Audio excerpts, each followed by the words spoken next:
महाराष्ट्र के deputy CM Ajit Pawar का निधन हो गया। अजित पवार उसी प्लेन में सवार थे जिस प्लेन से वो बारामती जा रहे थे।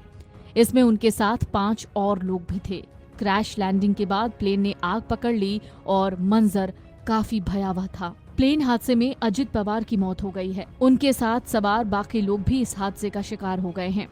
ऐसे में चलिए हम आज आपको बताते हैं अजित पवार के परिवार में कौन कौन है और उनके सबसे करीब कौन थे। अजित पवार के परिवार में उन्हें मिलाकर कुल 4 लोग हैं। इसमें उनकी पत्नी सुनित्रा, बड़े बेटे पार्थ और छोटे बेटे जय पवार शामिल हैं। अक्सर वो तमाम इवेंट्स में अपने परिवार के साथ नजर आते थे। पवार की पत्नी अक्सर उनके साथ चुनावी रैलियों में भी नजर आती थीं। महाराष्ट्र की राजनीति में अजित पवार एक ऐसा नाम थे जिसने दशकों तक सत्ता और संगठन दोनों में अपनी मजबूत पकड़ बनाए रखी। वो राष्ट्रवादी कांग्रेस पार्टी एनसीपी प्रमुख शरद पवार के भतीजे थे। अजित पवार ने साल 1982 में राजनीति में कदम रखा। जल्द ही महाराष्ट्र की सियासत में अपनी पहचान बनाई। अपने चाचा शरद पवार के साथ मिलकर उन्होंने पहले कांग्रेस और बाद में उससे अलग होकर बनी एनसीपी को मजबूत करने में अहम भूमिका निभाई। साल 1993 में जब शरद पवार महाराष्ट्र के मुख्यमंत्री बने तब अजित पवार को भी मंत्रिमंडल में जगह मिली। इसके बाद वो लगातार सत्ता और संगठन में महत्वपूर्ण भूमिकाओं में नजर आते रहे। अजित पवार का राजनीतिक कद 2010 में और ऊंचा हुआ जब कांग्रेस एनसीपी गठबंधन सरकार में उन्हें महाराष्ट्र का उप मुख्यमंत्री बनाया गया। इस दौरान वो राज्य की राजनीति के सबसे प्रभावशाली नेताओं में गिने जाने लगे। राजनीति के साथ साथ अजित पवार का सहकारिता क्षेत्र में भी गहरा प्रभाव रहा। वो महाराष्ट्र की कोऑपरेटिव शुगर फैक्ट्रियों में जुड़े रहे और पुणे डिस्ट्रिक्ट कोऑपरेटिव बैंक के चेयरमैन के पद पर भी काम किया। अजित पवार जुलाई 2023 से एक बार फिर महाराष्ट्र के उप मुख्यमंत्री के रूप में कार्यरत रहे। इस भूमिका में उन्होंने राज्य की राजनीति में एक बार फिर अपने निर्णायक मौजूदगी दर्ज कराई।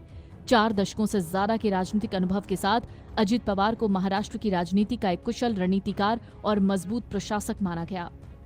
एक जमाने में अजित पवार को शरद पवार का बायां हाथ कहा जाता था। अजित पवार के परिवार में उनकी पत्नी सुनित्रा पवार हैं, जो कि महाराष्ट्र के पूर्व मंत्री और दबंग छवि वाले पद्म सिंह बाजीराव पाटिल की बहन हैं। अजित के 2 बेटे हैं। उनके बड़े बेटे का नाम पार्थ पवार है। पार्थ महाराष्ट्र के मवाला से लोकसभा चुनाव लड़ चुके हैं, लेकिन उन्हें बड़े अंतर से हार का सामना करना पड़ा था। अजित के छोटे बेटे का नाम जय पवार है, जिनका फिलहाल राजनीति में कोई हस्तक्षेप नहीं है।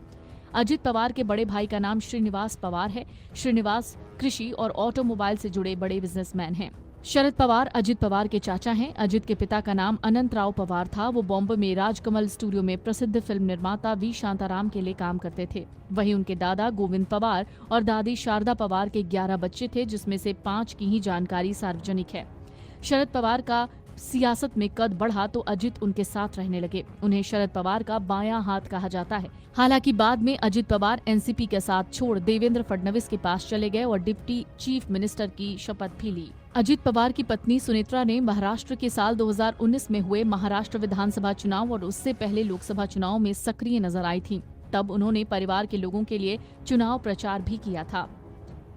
Video desk.